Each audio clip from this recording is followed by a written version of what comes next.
And this process is actually the third step in a full sales message brainstorming process. I'm not going to go through all of these steps in this video because we've done that in another video, and I'll include a link to that video in the description below. And if you actually want to go through the full process, I would still encourage you to watch this video also, because we're going to use additional steps when we talk about creating your value proposition that are specific to software and technology-based products that are not discussed in the other video. Now, there's actually two steps that we go through before we get to the third step of creating your value proposition. The first step is brainstorming the key details of the product that you sell. For this demonstration, I'm going to use kind of a fictitious product that I made up of inventory management software. And the second step is to try to think about the target audience that you're communicating with when you're going to be using this value proposition. And this is really important because when you change the target audience, technically your value proposition can change.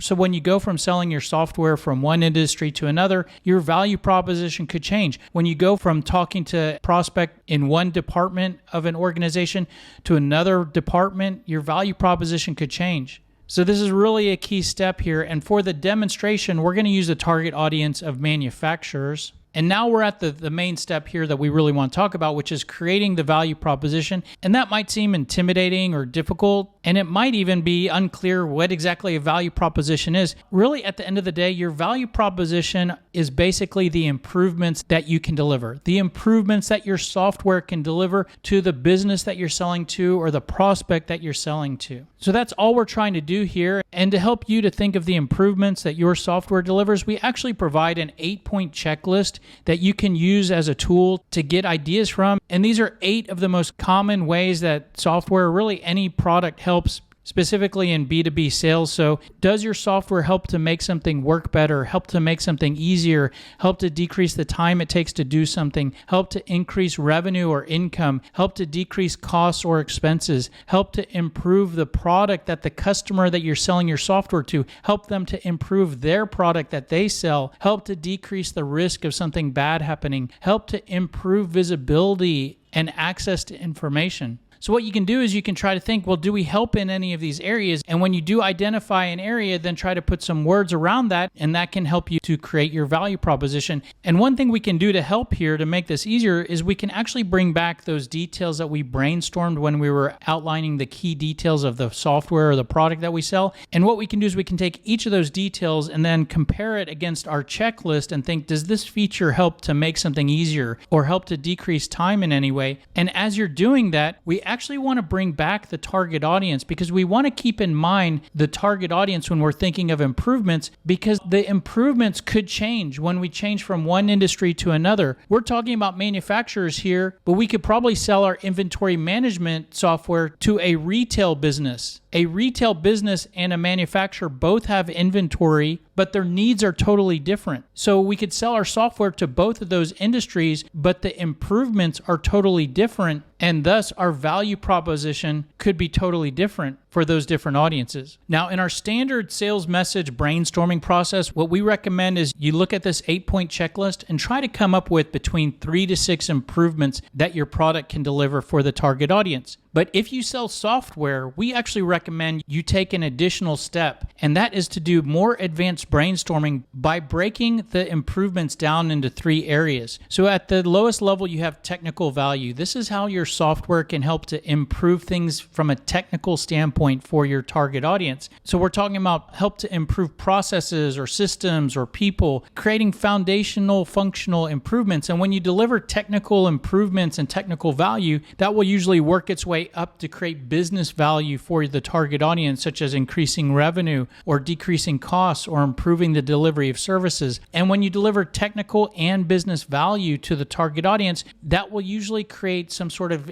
personal value for the target prospect that you're selling to in terms of improving their personal level of income, maybe improving their commissions or their bonuses, or help them to advance their career. Now, taking these 3 different categories of improvements, we can go back to our brainstorming process, and instead of just thinking of a few general improvements, what we can do is we can focus primarily on technical improvements, and we can still use this checklist because half of this checklist is focused on technical improvements. So what we can do is we can look at the different features and functionality of our product and think about about technical ways that this software can improve things for our customers, and that might lead us to identifying improvements such as decreasing time spent ordering, increase ordering accuracy, improve visibility to real-time information. So what we have there is we have a technical value proposition of the technical improvements that we deliver. And then what we can do is we can try to find the business improvements and the business value that our software can deliver. And here's the trick. We can bring back the technical improvements that we just came up with and use each of those improvements to think about, well, when we create that technical improvement, what is the business improvement that helps to create? And for each technical improvement, we can then come up with a business improvement, and that can lead us to creating a list of decreased staffing and labor costs, decreased inventory costs, improved decision making. And then we can work our way up to identify the personal improvements that our software can create. We can bring back all of the improvements that we've thought of so far, because all of those can work their way up to create some sort of improvement for the target prospect. And we actually now want to change the audience of manufacturers and change it to focus more specifically on the target prospect. How can we improve things not for the organization, but for the person we're trying to sell to? And using what we came up with so far and our 8-point checklist, we might come up with improvements that we can help the target prospect to improve their work-life balance, increase the amount of recognition and compensation they get, improve their career trajectory. So what that process helped us to do is it helped us to create these 3 different sets of improvements for the software that we have to sell. Now, if that seems too cumbersome to you or too difficult or overkill, you can ignore these 3 categories and just think of 3 to 6 general improvements that your software or your product can deliver. But the benefit of using these 3 levels is that this will likely help you to think of improvements that you had never thought of before. This also gives you